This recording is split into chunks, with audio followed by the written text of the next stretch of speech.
사랑하는 성도 여러분, 오늘도 말씀과 기도로 믿음의 걸음을 걸으시기 바랍니다. 함께 새물의 기도 드리겠습니다. 영생은 곧 유일하신 참 하나님과 그가 보내신 자 예수 그리스도를 아는 것이니라. 요한복음 17장 3절 말씀. 아멘. 마음 모아 새물의 기도를 하나님께 드립니다. 먼저 우리 믿음을 고백합니다. 모세와 아론이 회막에 들어갔다가 나와서 백성에게 축복하며 여호와의 영광이 온 백성에게 나타나며 아멘. 하나님 아버지, 날마다 하나님의 임재가 나타나는 예배를 사모하며 살게 하옵소서. 하나님의 풍성한 사랑을 경험하며 두려움이 아닌 담대함으로 오늘을 살게 하옵소서. 교회와 다음 세대를 위해 기도합니다. 이는 여호와께서 너희에게 하라고 명령하신 것이니 여호와의 영광이 너희에게 나타나리라. 아멘. 하나님, 우리 샘물교회가 하나님의 영광을 나타내는 교회 되게 하옵소서. 하나님의 말씀으로 다음 세대를 양육하며 하나님의 말씀의 순종으로 달려가는 우리 교회 되게 하옵소서. 목장마다 은혜의 간증들이 넘쳐나게 하시고 섬김과 봉사의 자리 가운데는 순종의 손길들이 넘쳐나게 하옵소서. 나라와 청년들을 위해 기도합니다. 그리하여야 너희가 거룩하고 속된 것을 분별하며 부정하고 정한 것을 분별하고 아멘. 하나님 아버지, 우리나라와 믿음의 청년들을 지켜 주옵소서. 믿음의 청년들에게 거룩하고 속된 것을 분별할 지혜를 더해 주시고 소망을 품고 이 땅을 살아갈 힘을 더해 주소서. 우리나라 가운데 선을 행하는 손길들이 넘쳐나게 하시고 죄악된 것은 뿌리째 뽑히는 놀라운 일들을 경험케 하소서. 선교와 전도를 위해 기도합니다. 모세가 회중에게 이르되 여호와께서 행하라고 명령하신 것이 이러하니라 하고 모세가 아론과 그의 아들들을 데려다가 물로 그들을 씻기고 아멘. 하나님 아버지, 예배가 없는 곳에 예배가 있게 하시며 참된 예배자들이 세워지게 하옵소서. 한 영혼을 향한 마음을 더해 주셔서 따스한 주님의 시선이 우리를 통해 흘러가도록 붙들어 주옵소서. 선교의 현장마다 복음의 기쁜 소식이 넘쳐나게 하시고 단기 봉사를 준비하며 진행하는 모든 순간마다 하나님의 손길을 더해 주옵소서. 오늘도 하나님의 말씀에 순종하여 지혜롭게 행하는 하루 되게 하옵소서. 예수님의 이름으로 기도합니다. 아멘. 오늘 함께 나눌 말씀은 레위기 25장 35절에서 55절 말씀입니다. 내 형제가 가난하게 되어 빈손으로 내 곁에 있거든 너는 그를 도와 거류민이나 동거인처럼 너와 함께 생활하게 하되 너는 그에게 이자를 받지 말고 내 하나님을 경외하여 내 형제로 너와 함께 생활하게 할 것인즉 너는 그에게 이자를 위하여 돈을 꾸어주지 말고 이익을 위하여 내 양식을 꾸어주지 말라. 나는 너희의 하나님이 되며 또 가나안 땅을 너희에게 주려고 애굽 땅에서 너희를 인도하여 낸 너희의 하나님 여호와이니라.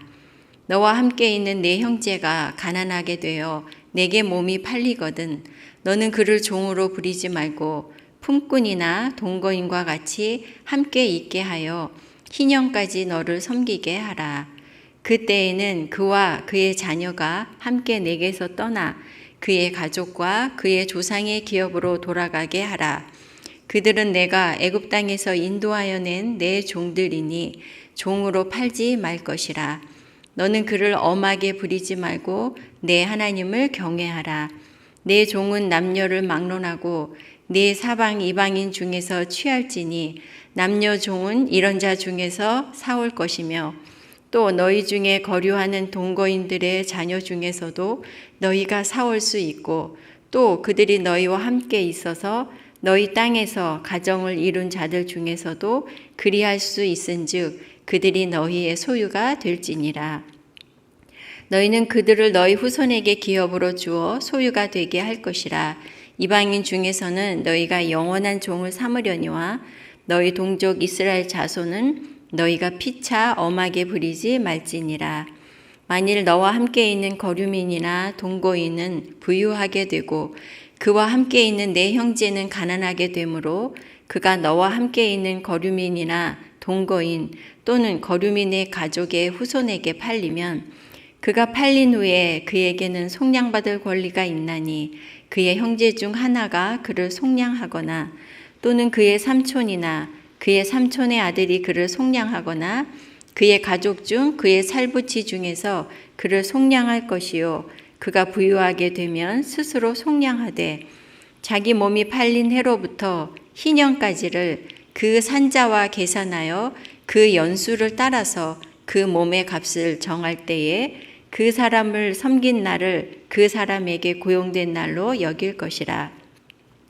만일 남은 해가 많으면 그 연수대로 팔린 값에서 속량하는 값을 그 사람에게 도로 주고 만일 희년까지 남은 해가 적으면 그 사람과 계산하여 그 연수대로 속량하는 그 값을 그에게 도로 줄지며 주인은 그를 매년의 삭군과 같이 여기고 내 목전에서 엄하게 부리지 말지니라. 그가 이같이 속량되지 못하면 희년에 이르러는 그와 그의 자녀가 자유하리니 이스라엘 자손은 나의 종들이 됨이라. 그들은 내가 애굽 땅에서 인도하여 낸 내 종이요 나는 너희의 하나님 여호와이니라. 아멘. 오늘 함께 나눌 말씀의 제목은 희년 사람을 위한 것입니다. 성도 여러분, 희년은 안식일이 7번 지난 다음 해, 즉 50년째 되는 해로서 모든 땅의 소유권이 원래의 주인에게로 돌아가고 종되었던 사람들을 자유케 하는 절기입니다. 즉 희년은 부의 세습과 가난의 대물림이라는 악순환의 고리를 끊어 경제적인 불평등을 해결하고 또 경제적인 형편과 상관없이 사람의 인격을 존중하는 사회를 회복하는 것입니다. 그러므로 이것은 궁극적으로 사람들을 위한 것이죠. 오늘 본문은 이러한 희년 정신의 구체적인 실행에 관해 말씀하고 있습니다. 그래서 우리는 오늘 본문을 통해 희년의 가치를 실천할 수 있는 지혜를 얻고자 합니다. 희년의 실천을 위한 지혜, 첫째는 사람을 위하는 것이 하나님을 경외하는 것이다 입니다. 하나님께서는 가난한 사람을 위하는 것이 하나님을 경외하는 것이라고 말씀하십니다. 인간의 욕심은 끊임없이 부와 성공을 추구하고 더 많은 것을 소유하려 하고 사람들을 지배하려고 합니다. 이러한 인간의 본성에 제동을 거는 것이 바로 희년입니다. 35절 36절입니다. 내 형제가 가난하게 되어 빈손으로 내 곁에 있거든 너는 그를 도와 거류민이나 동거인처럼 너와 함께 생활하게 하되 너는 그에게 이자를 받지 말고 내 하나님을 경외하여 내 형제로 너와 함께 생활하게 할 것인즉 하나님께서는 가난하여 빈손이 된 사람, 즉 스스로의 힘으로는 경제적인 회복이 불가능한 그런 이웃이나 형제를 적극적으로 도우라고 말씀합니다.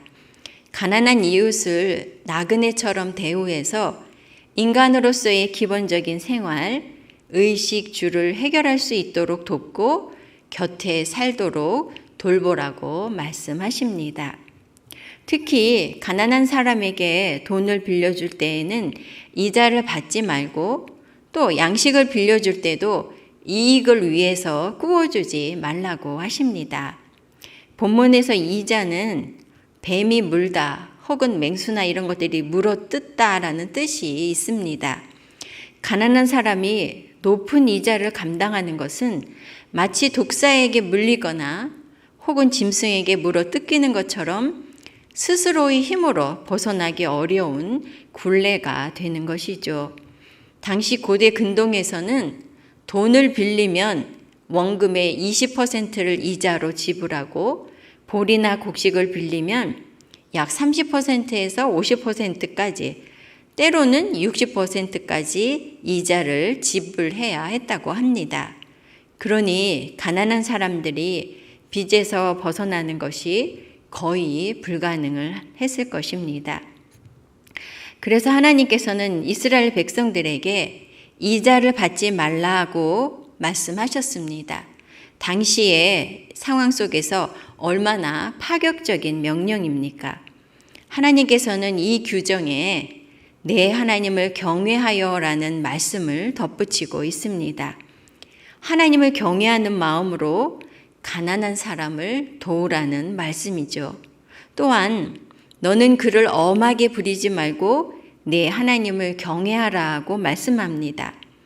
이웃이 가난 때문에 종으로 팔리더라도 그에게 가혹하게 하지 말라는 말씀입니다.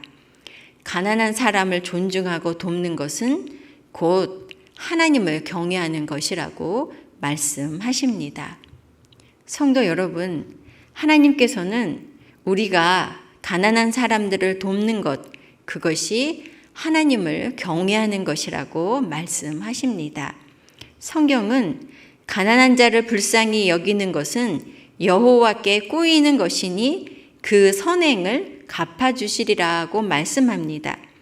가난한 자를 불쌍히 여겨 그에게 주는 것이 곧 하나님께 드리는 것이고 하나님께서 그것을 갚아주시겠다는 말씀이죠. 가난한 사람에게 하는 것이 곧 하나님께 하는 것이라는 겁니다. 하나님을 경외하는 마음으로 가난한 사람들을 돕기에 힘쓰는 것, 그것이 희년의 가치를 실천하는 것입니다. 희년의 실천을 위한 지혜 두 번째는 하나님이 모두의 주인임을 기억하라입니다. 하나님께서 우리 모두의 주인이시니 가난한 이웃도 존중하라고 말씀하십니다. 하나님께서는 같은 이스라엘 백성을 종이나 노예로 삼는 것을 금지하셨습니다. 그럼에도 이스라엘 백성 가운데는 경제적인 이유로 자신의 몸을 종으로 파는 일이 있었습니다. 그때라도 그 종으로 팔린 사람을 종처럼 함부로 대하지 말고 일꾼이나 동거인과 같이 여겨서 함께 지내고 또 희년이 되면 자유를 주라고 조건 없이 풀어주라고 말씀하십니다. 그때는 그 자신뿐 아니라 그의 자녀들까지 똑같이 자유를 주어서 그들의 조상의 기업으로 돌아가게 해서 그들의 삶이 회복되게 하라고 말씀하십니다. 38절입니다. 나는 너희의 하나님이 되며 또 가나안 땅을 너희에게 주려고 애굽 땅에서 너희를 인도하여 낸 너희의 하나님 여호와이니라. 비록 종으로 팔렸지만 종으로 취급하지 않고 형제로 대우해야 하는 이유는 바로 이스라엘 백성 모두가 애굽의 노예로 있을 때 하나님께서 구원하시고 약속의 땅 가나안에서 자유인으로 살아가도록 하셨기 때문입니다. 55절 말씀입니다. 그들은 내가 애굽 땅에서 인도하여 낸 내 종들이니 종으로 팔지 말 것이라. 이스라엘 자손은 나의 종들이 됨이라. 그들은 내가 애굽 땅에서 인도하여 낸 내 종이요 나는 너희의 하나님 여호와이니라. 하나님께서 이스라엘을 애굽의 노예에서 구원하셨으니 이스라엘 백성 모두는 하나님께 속한 하나님의 종이라는 말씀입니다. 그러므로 하나님만이 이스라엘의 주인이 되십니다. 따라서 이스라엘은 그 누구도 다른 형제에게 주인 노릇을 하지 말고 또한 서로를 다시 종으로 팔거나 종으로 취급하지 말라고 하십니다. 성도 여러분, 지금 우리가 사는 이 사회는 신분상으로 종이나 노예는 없지요. 하지만 경제적으로 눈에 보이지 않는 차별과 속박이 존재하는 것이 사실입니다. 그러나 우리 모두를 죄의 종에서 구원하시고 자유를 주신 하나님만이 우리 모두의 참 주인이 되십니다. 그러므로 경제적인 조건 때문에 사람을 함부로 대하거나 억압해서는 안 되는 것이죠. 모두의 주인이신 하나님 앞에서 모든 사람을 소중히 여기고 존중하는 것, 그것이 바로 희년의 정신을 실천하는 것이라고 할 수 있겠습니다. 희년의 실천을 위한 지혜, 셋째는 구체적인 도움을 실천하라입니다. 하나님께서는 이웃과 형제의 경제적인 어려움을 구체적으로 도우라고 말씀하십니다. 48절 49절입니다.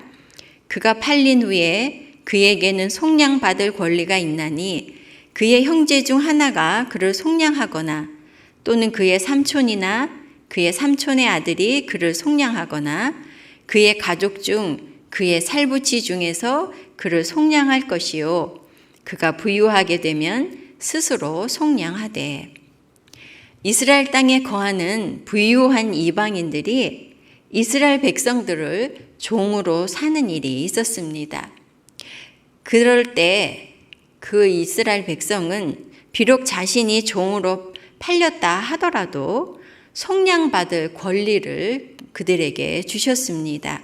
속량은 종이 된 사람을 그 몸값을 주고 다시 사서 회복시키는 것이죠. 그리고 이것은 가까운 친족부터 속량해야 할 책임이 있었습니다.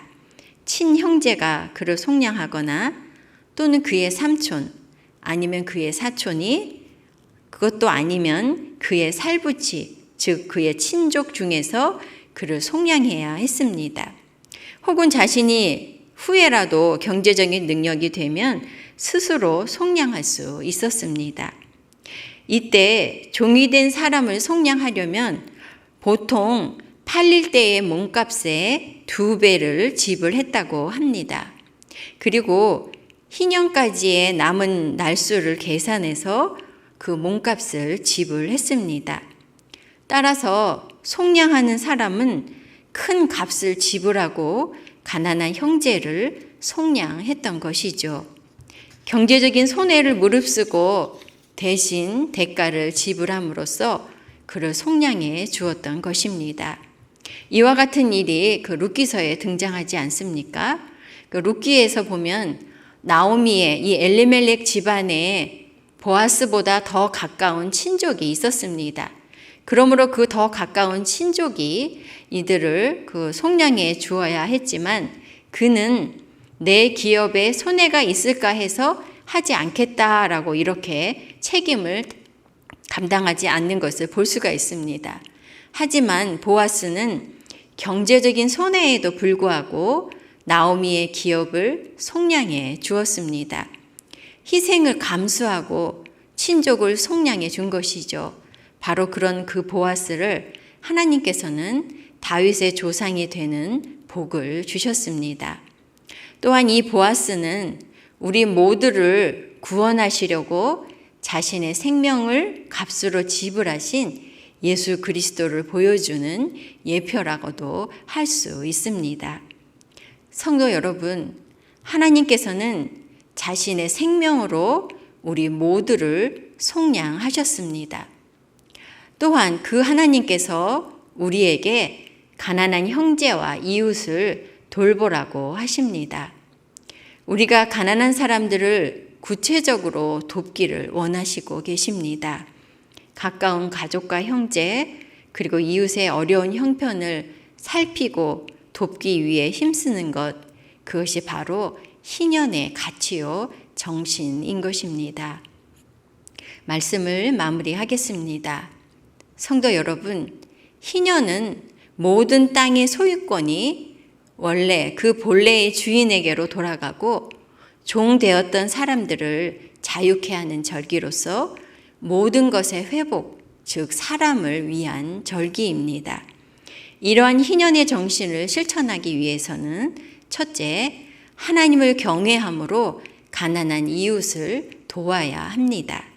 둘째, 하나님께서 우리 모두의 주인이심을 알고 사람을 조건 없이 존중해야 합니다. 그리고 셋째, 우리를 속량하신 예수님을 본받아서 가난한 형제와 이웃을 구체적으로 도와야 합니다. 희년의 정신을 실천함으로써 하나님을 경외하고 그리고 사람을 사랑하는 저와 여러분 되기를 간절히 바랍니다. 아멘. 기도 제목 나누고 기도하겠습니다. 첫째는 하나님을 경외함으로 사람을 섬기고 돌보는 그런 희년의 정신을 실천하게 하소서 기도해 주시고요. 두 번째는 이번 주일에 단봉 파송식이 있습니다. 인도네시아 2팀, 태국 팀, 베트남 팀, 4팀이 이제 각 지역으로 나가서 섬기게 될 텐데 끝까지 잘 준비하고 그 선교지에 꼭 필요한 도움과 또 영혼 구원을 위한 그 사역을 잘 감당하도록 기도해 주시기 바랍니다. 셋째는 교회의 여름 행사, 즉 성경학교와 수련회가 준비되고 있는데요. 7월 2일 유아부 성경학교를 시작으로 모든 주일학교, 임팩팅까지 그리고 청년부까지 여름 행사가 있습니다. 위에서 기도해 주시고요. 또 여러분들의 기도 제목으로 기도하시기 바랍니다. 기도하겠습니다.